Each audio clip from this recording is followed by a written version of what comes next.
The Columbus Metropolitan Club was founded in 1976 by 13 women leaders who wanted to be included in the community conversation. I am Sally Bloomfield, and I was one of those 13 women. Having been left out of men's clubs that focused on community issues, it was a priority for us to make the club 100% inclusive. Today, CMC presents public policy forums every Wednesday at lunch with average attendance of more than 200 people. I'm Tony Bell, and I frequently attend forums, which are open to everyone and present relevant, current, and newsworthy topics. I'm grateful that CMC is nonpartisan and presents many perspectives on every topic. I'm Jane Scott, President and CEO of the Columbus Metropolitan Club. CMC is open to everyone. We invite you to explore the personal and professional benefits awaiting you at the Metropolitan Club. Welcome to CMC. Welcome to CMC. Welcome to CMC. Welcome to CMC.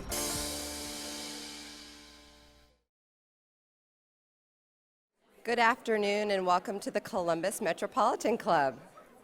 Founded in 1976 by 13 visionary women leaders, CMC's mission is to connect people and ideas through community conversation.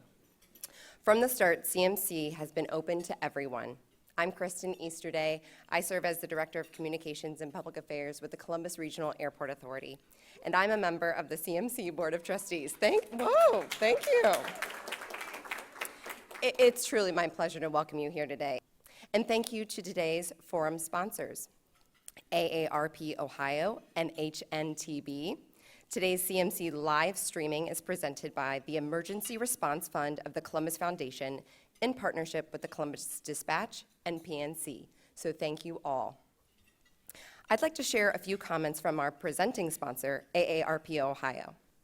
AARP Ohio is committed to making Columbus and communities across the state more livable for people of all ages.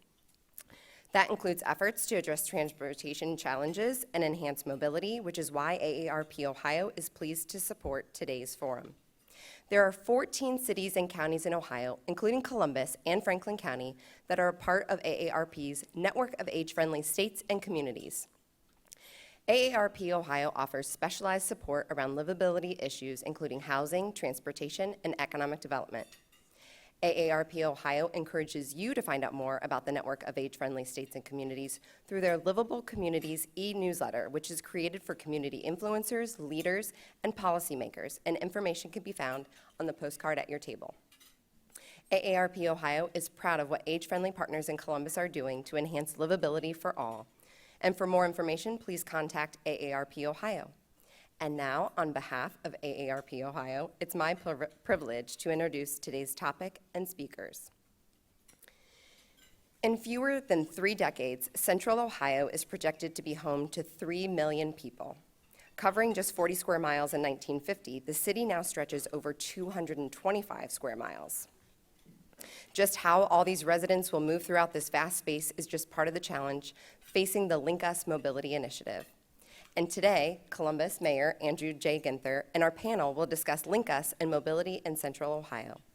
So let's please welcome Christie Angel, who will be joining us in just a few moments, who is President and CEO of the YWCA Columbus. Shannon G. Hardin, our President of the Columbus City Council. Monica Jones, Chief Equity Officer with the Central Ohio Transit Authority. William Murdock, Executive Director of the Mid-Ohio Regional Planning Commission, and our host, Mike Thompson, Chief Content Director of News and Public Affairs with WOSU Public Media.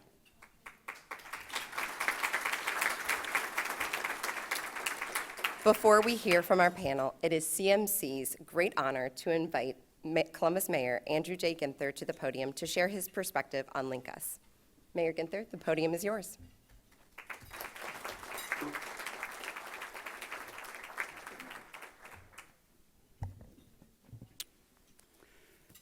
Thank you so much, Kristen, and great to be with you all back here again at the Metropolitan Club. Another very exciting topic. Really appreciate everyone's engagement and attendance as we talked about our efforts with Celebrate One just a few weeks ago. and another great opportunity for discussion, engagement here today around LinkUS, and really fortunate to have the panel that we have and to have Mike facilitating that conversation. LinkUS is a collective and collaborative effort for us to realize the full potential of our neighborhoods and surrounding areas. The city of Columbus, COTA, Franklin County, MORPC have come together as partners to launch LinkUS with the help of many of our residents and some of the folks here in the room today. We announced this effort in June of 2020 with the goal of changing how we build systems of mobility and transit in our region, and more broadly, how we manage growth in the coming decades. This is a regional issue and needs to be tackled regionally, and so grateful that the Mayor Maggard of Whitehall, and I saw City Manager Shannon from Upper Arlington here as well, and so many great leaders in our region, because this is something that we need to do together to do it successfully. This mobility and growth initiative has 6 critical priorities: equity, workforce advancement, economic development, affordability, innovation, and sustainability. We have the opportunity to proactively define our vision for Columbus and Central Ohio and take bold steps to build a region that will help address future growth and expand upon a system of corridors throughout the region that includes a focus on high-capacity advanced bus rapid transit, bicycle and pedestrian connections, safety improvements, new affordable housing, and a focus on workforce development and job opportunities. LinkUS will provide a consistent and equitable approach to implement transit and multimodal transportation improvements. It will link our neighborhoods and provide opportunity to the region's residents of today and that are coming tomorrow. We got here today by building upon key foundational planning efforts that drive the roadmap for implementing change in our region. We believe that LinkUS builds upon previous regional planning studies, including MORPC's Insight 2050 and the 2050 Corridor Concept Study, as well as COTA's Next Gen study. I'm sure you'll hear more about that from William Murdock in a moment. Currently, there are 2 projects in the planning phase of the corridor efforts: the Northwest Corridor along Olentangy River Road and the East-West Corridors, which includes the West Broad BRT Corridor and the East Main BRT Corridor, with more to come. I'm also pleased to share that we kicked off our LinkUS Leadership Coalition last month, being led by President and CEO of the partnership, Alex Fisher, President Hardin, and Commissioner John O'Grady, with a group of diverse community, business, and civic leaders who will provide insight and direction to the LinkUS Mobility, Prosperity, and Growth Initiative. We're grateful for their collaboration and leadership. It's critical to the success of our work. There's a document at your table that gives you an overview of LinkUS, and our panelists have quite a bit to share with you today to explain more. So I will turn it over to our moderator for today's discussion. From WOSU Public Media, please welcome Mike Thompson.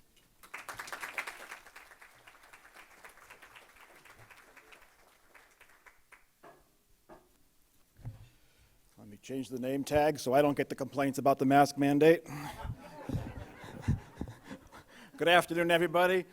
This is an exciting project. If you have tried to run or ride a bike on the Olentangy Trail on a nice afternoon at about 5 o'clock, you will see it is packed with people, a lot of commuters riding their bikes home from work. So it's obvious that many of our neighbors are looking for alternate ways of getting to and from work than their car. So let's get right into it. Mr. Murdock, let me start with you. We've had a lot of transportation studies and initiatives over the past decade or so. The mayor mentioned a couple of them: Insight 2050, Next Gen, Connect Columbus, Insight 2050, Corridor Concepts, Smart Columbus. What will LinkUS do that these projects did not, or what makes this project different? Well, thanks, Mike, and thanks, everybody, for being here. It's exciting because we're building on so many efforts of individuals, communities, people demanding more today. And LinkUS is just that next step. I think it's important when you you think about your question, Mike, to realize that Central Ohio is not the same region it was even 10 years ago. Yes, our character's still strong, the quality of life is still strong, but we're growing, and we're growing quickly, and that means that we need to be thinking not about just today, we need to be thinking about 10, 20 years down the road. And so one of our roles at MORPC, we think of ourselves as a future-focused local government partnership. So we're trying to help communities get ready for growth, get ready for the transportation system that we need. And one of the big projects that we did that kind of set the ball rolling was something we called Insight 2050. This was a partnership with ULI. I know our former chair, Yarmer Steiner, is here. The whole question there was, could we maintain our quality of life if we grow? Could we make the investments we need today to get in front of that growth and to provide people more options and to do those things that we care about, sustainability, inclusivity, housing? And what Insight 2050 taught us was that we have different choices about how we can grow. And we have different things we have to contemplate, whether it's demographics or technology or development patterns. And LinkUS builds on that analysis of what we found. We dug a little deeper in something we called corridor concepts, and what that did is that showed us that one of the ways we can accomplish the type of growth we want to accomplish is by looking at corridors that are underutilized for development, underutilized in terms of transportation options, and really hone in on how could we do this different. So this project comes out of that analysis about how could we grow better, how could we grow more inclusively, and at the core of that is mass transit. And as a region, I've been here most of my life. I'm not sure about the rest of you, but we're a lot bigger than we used to be, and we have to stop thinking about our mass transit needs that we had 20 or 30 years ago. We're big enough to demand and expect options, and what LinkUS looks at is how mass transit can be invested in these corridors, not just transit for transit's sake, but transit that drives development and drives jobs and drives sustainability. And LinkUS knits all that together in a way that could move us forward as a region pretty quickly and get us ready for growth. So you can tell we're pretty excited about how this sets us up for the next few decades. Yeah. Real quick, so we can, because many of you probably haven't seen the website, haven't seen the pictures. Just really quickly, William, what would our transportation look like in those 10 or 20 years down the road? Bike paths, rapid transit buses, what would folks see? Yeah, so LinkUS contemplates all of those things, but it fits really neatly into the other things that we need. Let me tell you this, if we don't do something now, we will experience congestion like we have not seen before. We can see our future of inaction if we look at some of the other regions around the country growing a little faster than us. If it's car dependent, that kind of congestion could just swallow our growth.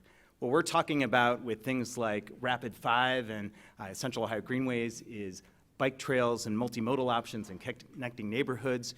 Transit, we're looking at fast, frequent, reliable service. So transit that's faster than taking your car.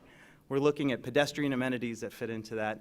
This is a vision for transportation that is not some imaginary concept. This is done in some communities well, and it's something that we can do now that we're growing bigger. And LinkUS connects all these plans. So it's not just about mass transit, it's about mobility and sustainability and bike trails, and we're going to work on that Olentangy Trail, Mike. We've been working on it. So maybe widen it a little bit now. Absolutely.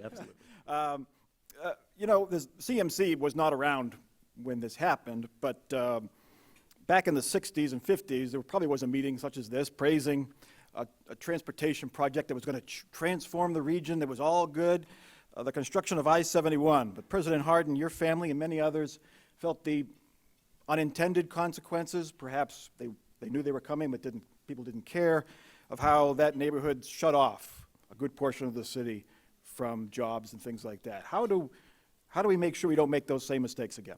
Yeah, thank you, Mike, and thank you to the CMC for hosting this really important conversation, which is really about our region's growth strategy. As William said, we do have choices to make because one thing that the pandemic has changed a lot of things in our lives, but the one thing it has not changed for our region is our growth projections. We are still going to grow. We're still going to add folks, and the decisions that we make today and in the near future will determine what that growth looks like and who that is for. It was just a few years ago that I went over to our friends at MKSK, and I've always knew the story hearing from my grandmother who lived on Lexington Avenue on the Near East Side. that when the freeway system came through, that it displaced them. They had to move. Well, I always thought that was a story of a block or a few houses that had to move, and for the good of the public, that maybe that was okay. But when I went to MKSK and they did the overlay to show what really happened when the freeway system came through, it showed that over 400 homes were displaced, and we have to remember that in the 50s and 60s, the houses on the Near East Side didn't just house 2 or 3 folks, it housed 10 folks in those big homes. So really we displaced thousands of African American folks. Also we displaced 8 to 10 black-owned doctors and dentist offices in that space right there on the Near East Side. And so the decisions that we make with our infrastructure directly impact the quality of life for our community. And so what LinkUS does for us is allow us to lean into a growth strategy that prioritizes equity, that prioritizes housing and some of our biggest crises, one of our largest crises there, mobility, and our environment. And it allows us to, in the Columbus way, stack hands and align all the different planning that has been happening over many years to really, again, meet this critical decision point. We're going to grow. We're going to add 500,000 to 1 million people in the near future. And I say to friends all the time, to William's point, if you think that parking was bad in the short north, if we don't do something about focused growth, then that type of issue is coming to a neighborhood near you. And so we have a critical decision point to make about what kind of city that we want to live in and how that it will be a growth strategy that serves all of our residents. Monica, 82% of Columbus residents commute by car, and they're the only ones in the car. They're commuting alone. If this plan comes to fruition, what's that number going to be? I don't know that I have the answer to that question, but what I can tell you is that one of the reasons I was excited to come to COTA is that I see transportation as a social justice issue with an equity solution. And so I think at the core, transportation is a leverage to bring us together and to lift us up and to quote COTA's mission to move every life forward. And so I think, a part of this is that we've got to look at access to mobility means access to jobs and healthcare and education and the things that have been mentioned before. I think conversely, though, transportation can be used to divide us and to hold us back. And historically, that has happened here, as mentioned by Shannon. And so we have to be very mindful that when we talk about the impact of those highways and how they separated neighborhoods, that caused the deterioration of those areas. And so I think that as we are moving forward and we decide to reconnect the community, we must be intentional with that. And so LinkUS allows us to be intentional about that reconnection. In the past, COTA has engaged in solitary efforts to relocate services to where people are. LinkUS is a collaborative effort. It's the partners here today that are trying to be intentional and very direct. We are trying to build communities, including affordable housing, employment, around transportation corridors. And so I think it's a very intentional approach to transportation. Sort of question to you. It's hard to get out of our cars. It's very convenient. Yeah, we're backed up on 315 or 70, 71 in the morning, but if we have a noon meeting, we can just jump in our car and go. How do you lower that number? Will this plan lower that number below that 82% mark? William, is there a number that you're targeting? Is it 70%? Is it 60% getting out of their cars? Well, I know we have goals that we're working towards, but when we think of LinkUS, we think the goal should be higher, our expectations should be higher. And, Mike, part of what we're talking about with LinkUS here, to answer that question, is to put transit, and COTA's done a great job with this, but put transit in a place where it's easy for folks to use, where it connects people to jobs. LinkUS also builds on that by building in amenities, connecting existing workforce centers, so that the easiest option becomes getting on transit instead of getting in your car. So that's part of the philosophy shift that we're making here. There's a lot of work to be done, but that's a big part of it. You don't have any goal as to whether it's going to be 70% in their car alone or 60%, 65.3%? I'll have to double check. Okay, my team's here, but I'll have to double check, yeah. Christie, this is about getting people to good jobs. Transportation will get folks to there, but if they get to a job that's not paying a livable wage, that they ride in a nice bus to get to this job, but they still don't have enough money to pay their rent and their medical bills. Can transportation do that alone? Can a transportation system do that all by itself? No, absolutely not. But this is not just about getting people to jobs. This is also about, connecting housing, along those transportation, along the corridors. It's also about other amenities that we all want, right, in our community, whether it's parks and, entertainment and restaurants and all of those things, and jobs. And, let's think about it. Transportation, the way it was designed before, is all about getting people out and in, right? And, now we have to think about transportation in a different way. But also, if you think about where the jobs are and where some of the best jobs are, quite frankly, look at the buildable land in the region. It's far out. And so, we can all talk about we don't want sprawl and we don't want to see, we don't want to see jobs go to this county or that county or adjacent county or what have you. But we do have to take a regional approach. The time is here. We've already seen the census numbers. We've already seen the growth. People are coming here. They're going to keep coming here. And when you're talking about getting someone who chooses to live perhaps in the core city but needs to get to a job in Etna or down in Groveport or further along, regardless of what the job pays, if they don't have to pay a big transportation bill, that feeds into their overall cost of their living. So when we look at housing at YWCA Columbus, it's not just about the cost of the house and the amount of money that the person makes, but it's what are the transportation costs that go along with it. That's where you start to look at what a household, affordability and household income. And the other thing I will say, Mike, is I want to thank Mayor Ginther and the LinkUS team and COTA and MORPC for having organizations like YWCA Columbus and the Columbus Urban League and Impact and many of the large organizations, but even the small nonprofit human service organizations that are serving, kind of the underserved population and having us at the table now. Because most of the time, the design is done without us at the table. And we get brought to the table afterwards, and it's like, how is this going to work for your client? How is this going to work for your customer? And it's like, it's not, but it's already designed. So we are brought in at a very early stage now, and I so appreciate the true partnership that we are experiencing in this community as it relates to transportation and mobility. Getting folks to and from jobs is a key part of this. And right now, COTA is designed as sort of the hub is downtown and the buses all converge here. Then you transfer, for the most part, to other routes. And it could take sometimes an hour and a half for someone to get to a pretty low-wage job. We've profiled folks who work in home health care, and they ride the bus 90 minutes each way. President Hardin, this plan still kind of has all of the corridors converging downtown, when there are folks who live in Westerville and want to get to Rickenbacker to work on those jobs there, who live in Dublin and want to go to Easton. Can you satisfy those folks? What's the theory behind having all of this coming downtown again? Well, Mike, I want to tie a couple of things that we've talked about in the last few minutes together. One, we talk about the folks riding in cars because of in the time that it takes.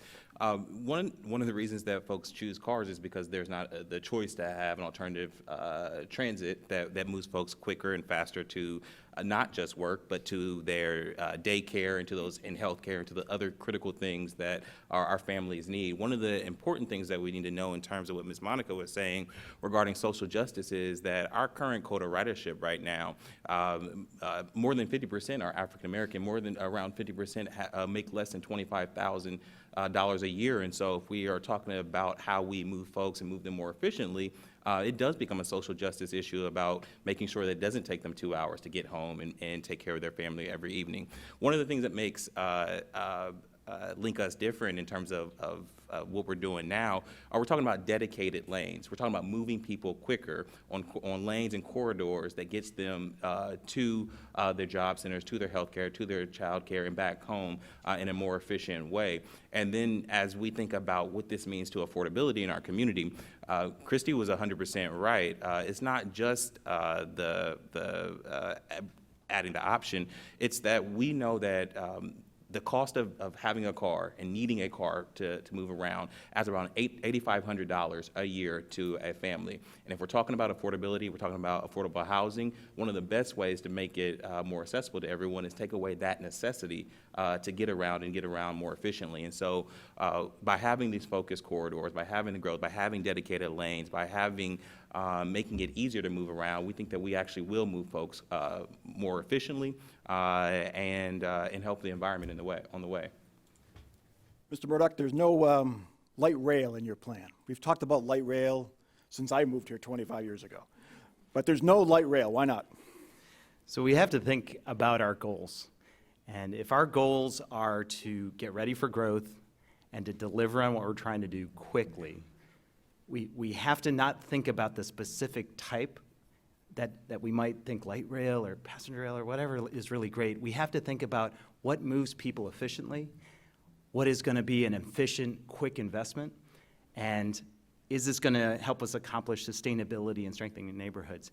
And I know that's a roundabout way to answer your question, but bus rapid transit is a way to do that. When we look at the passenger experience, well-done bus rapid transit is about the same as light rail. It feels quick, it's easy access, it moves faster than the car.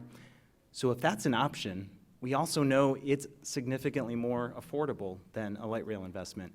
And this is the key point here. So when we're thinking about the region over the next 20 to 30 years, if we could make an investment in more bus rapid transit and accomplish what we need now for all of these goals we want to accomplish, then why wouldn't we choose that? That sets us up to meet the passenger forecasts we have over the coming decades. It also means we could touch more neighborhoods more quickly and in a way that to the average rider, it's going to feel as good, if not better. For those of you who haven't seen what this looks like, they look like light rail trains on the road. They're long, they're in a separate lane. Sometimes the lanes are separated by curbs with stations similar to what you would have at a light rail station at another city perhaps you've been to. And it also allows you correct flexibility. If this line's not working, you can move it. But one of the thrusts of your plan is you want to encourage development along the lines. And if I'm a developer, I would prefer light rail that's not going to go anywhere in 10 years to build a company or a housing project or an apartment building along that light rail line. We've seen that in other cities. Does this hurt you in encouraging developers to make a long-term investment along one of these lines if there are not tracks on the street? Anyone can answer. Well, if this was just about a transit system, then maybe that's the conversation. But this is about land use policies. We're talking about a zoning rewrite that will encourage focused development along the corridor. And so I think that by making this a full mobility, a full growth strategy, and making sure that that there are with the light rail with the BRT. Fixed infrastructure that will go in. There will be fixed infrastructure to make sure that there are level boarding, and so you will know where the growth strategy we've identified as part of the Insight 2050, the corridors that we know for sure. Like you talked about Rickenbacker, we know that is an inland port. We know that there will be job growth, and so by focusing our growth, by focusing these corridors, and by focusing transit, and then the land use changes, the zoning policy changes, I think it will encourage development on those corridors and pulling folks so that they're able to live, work, and play next to reliable transit. Mike, if I could just add on to what Council President Hardin said. To your question, I think that's not exactly what we've seen in other communities. When we look at bus rapid transit, people sometimes get fixed on the word bus, which buses are great. We love COTA. They have a lot of flexibility. But bus rapid transit done in a high-quality fashion like we're talking about, it is a fixed investment. It is a fixed corridor. And when we've seen communities around the country install BRT corridors, developers' investment are very much attracted to that because of that predictability. And what the council president was talking about is aligning land use policy around that at the same time, which just further strengthens that case. Christie, let me talk about the scope of this project. As we've heard, it's much more than transportation. You get to zoning, building facades, open space. Are we biting off more than we can chew with this? This is a transit.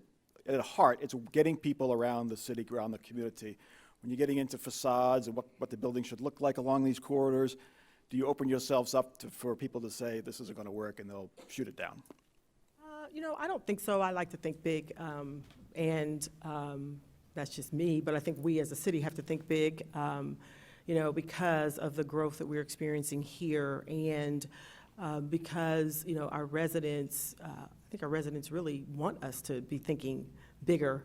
You know, how many times have people said, I wish we had that like Chicago has it, or I wish we had that like Cleveland has it, or what have you. And, you know, it's time to stop talking about I wish or could we, and really start to think about what it can be. Now, what does that mean? It's not just the city or COTA's responsibility to help build all of that out. We've talked about developers. We can talk about the arts community. We can talk about, you know, our Metro Park and our Rec and Park systems and so forth. So I think there's a role for many, including, you know, the human service organizations, to participate in that. And, you know, I want to go back a little bit to just this notion of developers kind of responding to the investment. And, you know, we've talked a lot just in this first half hour about, you know, getting people to, you know, good jobs, people maybe not making, you know, jobs that are allowing them to, you know, earn a livable wage and those kinds of things. But transit is for everyone. Transit is not just for people who, you know, don't make a certain amount of money and can't afford a car. Transit is for everyone. I mean, I live in a, now, I say I live in a one-car household. My husband says it's a two-car household, but I don't ride in his car. So it's really a one-car household. Don't tell him that. But, you know, but, you know, what do we do when I have the car and he has to get somewhere? He's like, I'll just take the bus, right? I'll take the bus. He frequently has to go out to Cleveland Avenue. He knows how, you know, it's reliable. It's a system that he knows he can get on. He knows how to use it. It gets him out to the Cleveland Avenue corridor to go to Huntington or, you know, wherever, whatever business he has to visit. And I think more of us as executives or professionals or, you know, urban, we live in the suburban communities, et cetera, we have to think about using transit in our everyday lives too. It's not just for people who can't afford a car, but it also it's our new alternative. And how many of us have gone to another community and ridden their bus or their rail line? I know I have. You know, gone on vacation and bought week passes and the whole 9 yards and been, you know, fearless about it, right? Other than, you know, is it the blue line or the orange line or what have you? And we have to embrace that in our community. And so I think it is going to take all of these different sectors to make this work. And it has to be a long view and a long vision. It's not going to happen overnight. It is CMC's tradition to take questions from the audience, so we will take questions in just a moment. There's a microphone right there, so if you'd like to ask a question, please make your way to the microphone. While we wait for folks to gather, let me ask a question. Lots of numbers on your website, lots of numbers in your document, things like 18 million square foot of recent or planned development in the Northwest Corridor, $3 billion in investment, but there's one number that's missing. How much is this going to cost, and who's going to pay for it? Mr. Murdock, how about you? Well, thanks, Mike. You know, as we think about it, and I'll get to your question, the cost of doing nothing now will be much more expensive 20 or 30 years from now when we're suffering, and we need to keep that front and center. You know, the LinkUS effort is now at that phase where we are getting to those costs. And what I mean by that is this is not a concept, this is real. Last week, the Mid-Ohio Regional Planning Commission included several LinkUS corridors in what was our long-term funding strategy, which means they are now in line to receive federal funding when that project is ready to go. We have a steering committee and a leadership committee diving in to make sure we have the system we want and the system we need. So in some ways, Throwing out a specific number right now gets in front of that process, and I know that's not what you want to hear, but that's the truth. We want to make sure we have the system that the community needs. That said, when we look around to other regions in the country who are looking at solutions like we're looking at, these inclusive mass transit, but include bike trails and housing and sustainability and everything else, they're investing significant resources. And if you look at Indianapolis, they've done that. The voters in Austin just did that. And those are good models when we look at how do we find how to fund this, what a package looks like. And maybe the last thing I'll say, and this is not insignificant, is the bipartisan infrastructure bill that's before Congress right now. Both Ohio senators led on this. Senator Portman was one of the key leaders of it.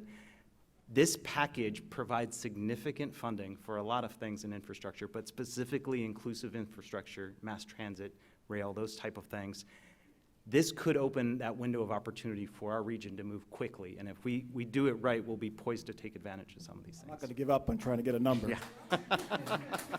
Yeah. President Hardin, on page 85 of the 90-page report, in the Northwest Corridor, you cite two federal government funding programs. One is for projects under $300 million. One is for projects over $300 million.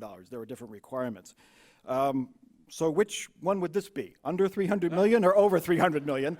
And is that just for the Northwest Corridor, or is that for the entire project? Well, to my good friend William's point, we are approaching a critical decision point. The one thing that is our saving grace as a community is that our growth is the Goldilocks effect. It's not too slow, it's not too fast. If we look at our peer cities like Charlotte, like Austin, like Nashville, it got ahead of them. And so we have this, not just an opportunity, we have a really responsibility to act and act now. So we have a critical decision coming before our community about what kind of city we want to look like in 20 and 25 years.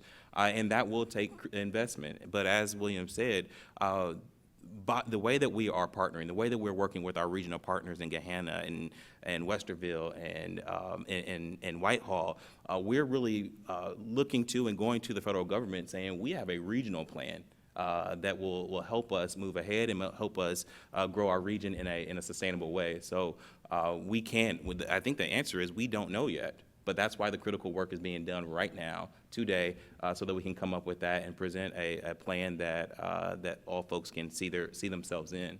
Not even a ballpark number? All right, let's go to the questions. Go ahead. Well, we have some questions for people online, and those of you who are in the room, please come up, and we'll do every other one. So if you have questions, just come on up, and we'll get you in.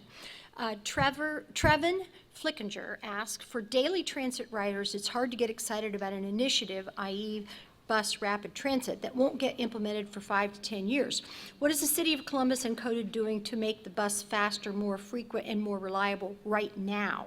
Has there been any discussion on piloting pop-up bus lanes similar to Boston in 2016 to 2018, and in the meantime to show the benefits of bus rapid transit?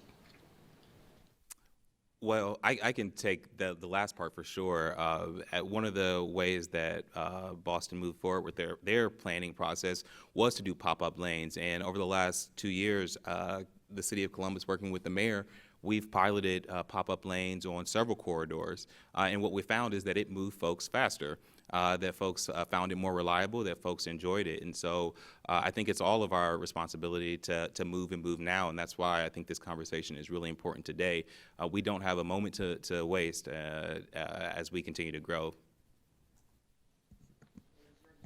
A reminder, please say your name and where you're from, and please keep your questions brief and to the point. Yeah, I'm Yarmir Steiner from Chillicothe, Ohio, and I am the chair for mission advancement of the ULI. The Chillicothe was a joke. President Hardin, thank you for mentioning that this transit approach is not just about moving people, but also will come with a package, regarding zoning. And we also understand the benefits for the families, living or working and saving the $8,500 a year per car.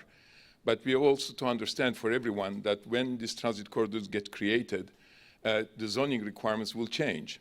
As you don't need a car, you don't need that many parking in the buildings. So the developers, like myself, will benefit from that as well. So are you planning to use that benefit for the developers to alleviate some other issues in our community, like inclusion of housing, for example, affordable housing, workforce housing requirements as part of this effort? Yeah, thank you, Yarmir, for that question. I think that the zoning rewrite that's being led out of our Building and Zoning Services is considering all of those options. One of the amazing things about, or one of the great opportunities that we have with LinkUS is that it brings together many different initiatives to solve several different issues that we're facing, mainly being affordable housing. We know that the zoning code as it states right now does not allow us to build and to grow in a way that will incorporate those 15,000 jobs that we're creating each year. We know that we're building 5,000 houses a year, and so if we just project out, we know that we're going to just continue to have that dearth of housing if we don't use this initiative and others to move us forward. And so that's why we're really excited about this being a multi-layered and multi-approach to several different issues that we're facing. So there are several questions that are sort of in the same vein. Kathy Fox asked, what is the status of the corridor planning and how soon will the shovels go in the ground? How will these development projects be different than what we have done to date? When will the shovel go in the ground? Well, to the second part of the question, how is this different than before? I think that's a really critical question, because what we're talking about here is a type of mass transit that Central Ohio does not have right now. We're talking about high-quality bus rapid transit that looks and feels like an amenity you should expect if you're in a world-class city. And that's something that we deserve, that's something we can expect, and that's very different. It's also very different because LinkUS is not just about mass transit. So this is a new concept where we are not just building a road or building a bus lane. We're incorporating how our bike and pedestrian network fits into this. We're looking at how housing and development ties to this. So this is fundamentally different than how we viewed our ability to grow and maintain and improve that quality of life. So I think that's really important. As far as the shovels and things, well, we got to have the engineering and we got to get funded.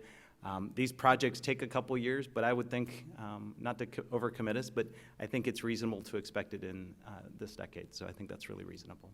Can you explain the follow-up to there are 6 or 7 of these corridors. The northwest corridor is the most fleshed out right now. The east-west is not far behind. How do you decide which one goes first? I can jump in it, or Monica. So I would say that along the east-west corridor, COTA envisions that vehicles will be traveling on West Broad and Main Street will not only trigger green traffic lights, but so there's going to be special platforms, dedicated signals to keep them moving. They will have their own center lanes for the corridors. In addition, the transit stops will have raised platforms so you can bring your bicycles and wheelchairs. So I think, again, it's just really planning for what we're going to need when it comes to meeting the needs of people. And again, I think we have to really stress that this is a future-focused plan, knowing what we're going into and being mindful of, if housing is tied directly to transportation. And so how do we plan to ensure that we are providing access to as many people as possible for the quality of life, not that those of us in this room are experiencing, but for those who are not in this room. And so we've got to always be thinking in terms of how do we ensure that those who are at the table are part of the decision-making process. President Hardin, the northwest one basically goes along Olentangy River Road from Bethel Road to downtown. That's where the rapid bus line would be. Why is that first on the list and the east-west second, and then the other ones to follow that? How was that priority made? Well, one of the added benefits to talking about BRT is that, and one of the unique things that we're doing here in Central Ohio that other communities have rarely done, is talk about doing more than one corridor at the same time. And so what we are trying to do is have an equitable approach to how we build out this system so that it touches multiple neighborhoods and serves multiple issues in our community. And so I think the Northwest Corridor and the East-West Corridor speaks to job growth, speaks to moving folks in and out of our community, speaks to healthcare, making sure they're connected to a large healthcare center. East and West Broad Street to job centers, to where people live. So we have a real opportunity to do something that no other city really has done, which is to tackle this all in a comprehensive way and moving more than one corridor at the same time. I assume that's another reason why light rail is a disadvantage. That's that's a much bigger project, and it's hard to do a north-south rail and an east-west rail simultaneously. Am I wrong there? No, it's much more expensive. Much more expensive. And when you're talking about which corridors go first, to build on Council President's point, we looked at what corridors would have the most impact. Potential development, what communities could benefit by connections to jobs. We looked at travel times. We looked at environmental impacts. And Mike, you started us off really well by focusing us on the Olentangy Trail, which is the busiest trail. And so this is looking at improvements not just to that mass transit, but where do we see traffic patterns that we could improve, reinforce. And there's been a lot of thought by, I see about a dozen staff members in the room who've really looked at everything from equity to sustainability to make sure we're starting with the corridors that have the most impact. And will make us the most competitive when we go to the federal government to apply for those grants. Buses are still buses and don't have the same cachet as other mass transit, such as light rail and modern streetcars. What is in the plan to change people's perception of buses? I think we have to show folks actually what we're talking about. I think that in Columbus we might have a vision of what BRT is, but what we're really talking about is, to Mike's point, these dedicated lanes, something that we've not seen before with these raised platforms where you can walk in. These things do not look like traditional buses, which are fine and which move people around. But what folks really want is not what it looks like and what it feels like, but how it actually makes them, how it affects their daily lives. And what we're talking about is a BRT system that will drastically change the quality of life for our residents. And I think that folks will get very excited when they see it, but more so when they experience what our BRT system would bring to Columbus and to our region. The question is the last mile and the last mile, the first mile, the mile to get to the stop on this line. How are we going to do that to folks who live outside of these direct corridors within, say, a quarter mile or a half mile? Anyone? How do we solve that problem? That's a huge problem, especially in the wintertime and it's raining and snowing. And it is. Yeah. It is a very big issue, and I know that COTA and a number of the communities, not just Columbus, have been very thoughtfully looking at how to do that. The system that we're talking about with LinkUS, the mass transit part, even the trails, this is the hub of a regional system. So COTA's network will, if I can say this, will feed into this and continue to get better. Our trail network will continue to feed into this. But when we think about that first mile, last mile, that's really important. If you think about the experience of the people who need transit, because if there's no sidewalk, if it's dark, if it's uncomfortable, sometimes you don't have a choice. And we owe it to our community to provide the type of experience, the type of way to get around our community that people have dignity and have the ability to access places without having to get off of a transit stop and walk a half a mile through mud to work at a job. And that's something that is really core to our work at MORPC. We've done a lot of thought on this. I know COTA and the city and others are thinking about how to build those stops and ensure that that's part of what we're thinking. And LinkUS specifically does that along those corridors. Sir. Mark Conti with the Capital Crossroads and Discovery Special Improvement Districts downtown.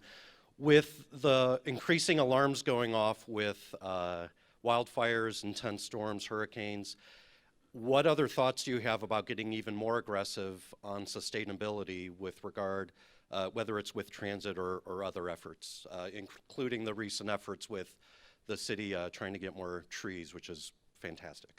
Thanks. No, Mark, thank you for that question. One of the cornerstones of the LinkUS initiative is helping to solve our global issue, which is the climate change and the effects on the environment. We know that the greatest impact to emissions in our community and around the country is transportation.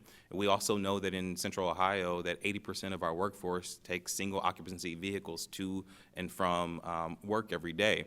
If we are going to add 500,000 to 1 million people, we cannot afford, our children cannot afford to have those added emissions into our community. So we see that this as a layered approach on top of everything else that the city of Columbus is doing in terms of moving us forward on our environmental plans. And if I can add the idea that COTA has gone from compressed natural gas to electric vehicles. So this is all in the plan. And so again, it's just trying to be very intentional in ensuring that we shrink the size of our thumbprint in our community. And so that's the plan. Christie, you want to get a little bit more on how, if folks can afford to live along one of these lines. Are there systems in place in your plan to make sure that affordable housing is built along the Olentangy corridor, along that east-west corridor, along the corridor that goes out to the airport? What kind of guarantees can the folks who can't afford these rents now have that they're going to be able to afford an apartment along this line? Well, at this point, I would say there are no plans in this particular, in the LinkUS plan. But that's my other job that I do for Mayor Ginther. We're working on a recovery and resiliency plan that you'll hear about later, but contemplates some very specific affordable housing initiatives, some master planning and discussion around where housing, how we get more affordable housing, where housing should go. And then the city has hired a new assistant director of housing, Erin Prosser. And Erin, working with her, I'm sure, that there will be a discussion about where housing should go that then links, no pun intended, to LinkUS. And then lastly, I'll say it can't just be a City of Columbus responsibility. Housing, affordable housing, all the types of housing, we mentioned our brothers and sisters in Whitehall, Reynoldsburg, Arlington, because I see my former colleague over there, Westerville, et cetera, right?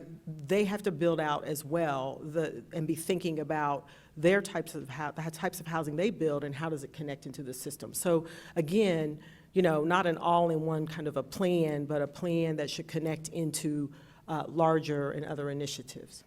Mike, I would go a step further than that, though. I think transit-oriented development done right does make affordability the cornerstone of it, because we have to remember who we're trying to serve and how we move people. And so the only way that we're going to build affordable housing on these corridors is by having a real conversation around density and land use policies. So the building prices are not going down, the labor costs are not going down. So the one thing that we have on our precious resource, which is land, is to make sure that we're developing it right, and transit-oriented development is a way to do it. And so I think it is actually a cornerstone of the LinkUS plan, and we won't move forward unless there is affordability built into it.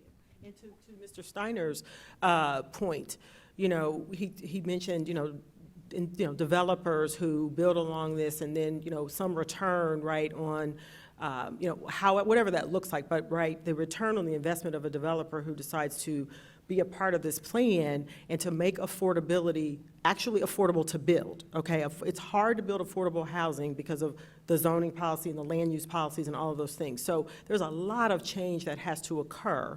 And we as neighbors, have to be ready to embrace this type of housing in our community. Housing that doesn't have a 3-car garage. Housing that doesn't have apartments that don't have 2 spaces per unit or whatever 2.5 spaces, which you've never seen a half of a car, but okay. We as neighbors have to do our part, and we have to embrace this change, and we have to stop saying no to every single development that comes into our community because it doesn't have, this kind of setback and these kind of side yards and this kind of garage and all of those things. That we can't afford to keep doing that in our community. We have time for one more question. Go ahead, Jen. Which leads right into this question. Talk more about how transportation can actually incentivize the development along the corridors without the zoning changes and without the new zoning plan. Which comes first, the chicken or the egg? I mean, they're congruent. We're in the middle of our zoning rewrite as we speak. It is we have not had a zoning rewrite mayor in 60 years. And so we are in the middle of that right now. And so we see these processes moving in concert. We can't do one without the other if we really are going to solve the bigger issues. William? No, I think you hit it. Yeah. Bob Weiler, well-known developer. I'm not sure he's still on the COTA board or not. He advocates no fares for COTA buses. How about no fares for the bus rapid transit?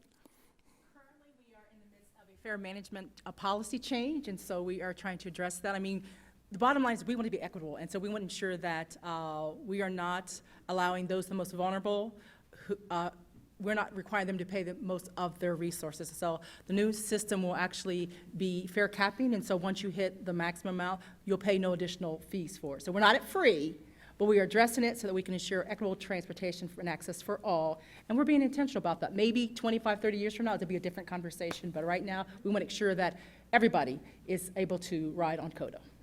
Well, thank you. Thanks to our panelists. Thanks to you all for listening. There's a lot to this project. We had a very short time. I urge you all to check out the website, learn as much as you can, read that 95-page report, and make up your own mind and watch this as it goes forward, because it is pretty exciting. But thank you all.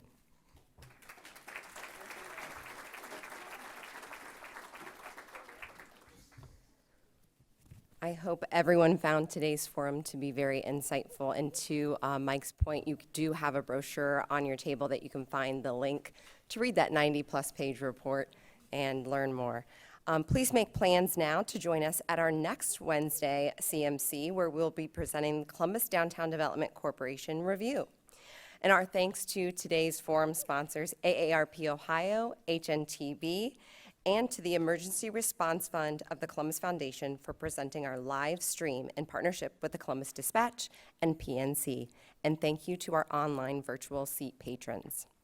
And of course, a special thanks and appreciation to all of today's speakers, Mayor Andrew J. Ginther, Christie Angel, Council President Shannon Hardin, Monica Jones, William Murdock, and of course, Mike Thompson. Thank you so much. Last but not least, we cannot do this without you. So we look forward to seeing you next Wednesday as the CMC presents another community conversation. Thank you.